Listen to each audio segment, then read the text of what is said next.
दुनिया के अमीर तरीन शख्स एलोन मस्क ने डोनाल्ड ट्रंप से राहें जुदा कर ली। अमरीकी सदर के मुशीर रहने वाले एलोन मस्क ने एक ही रोज पहले सदर ट्रंप के बिल पर अदम इत्मीनान का इजहार किया था।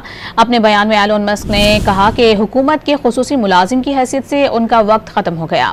व्हाइट हाउस के एहलकार ने भी एलोन मस्क के ट्रंप इंतजामिया छोड़ने की तस्दीक कर दी। दुनिया के अमीर तरीन शख्स एलोन मस्क ने डोनाल्ड ट्रंप से राहें जुदा कर ली। अमरीकी सदर के मुशीर रहने वाले एलोन मस्क ने एक ही रोज पहले सदर ट्रंप के बिल पर अदम इत्मीनान का इजहार किया था।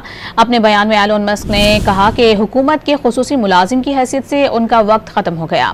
व्हाइट हाउस के एहलकार ने भी एलोन मस्क के ट्रंप इंतजामिया छोड़ने की तस्दीक कर दी। दुनिया के अमीर तरीन शख्स एलोन मस्क ने डोनाल्ड ट्रंप से राहें जुदा कर ली। अमरीकी सदर के मुशीर रहने वाले एलोन मस्क ने एक ही रोज पहले सदर ट्रंप के बिल पर अदम इत्मीनान का इजहार किया था।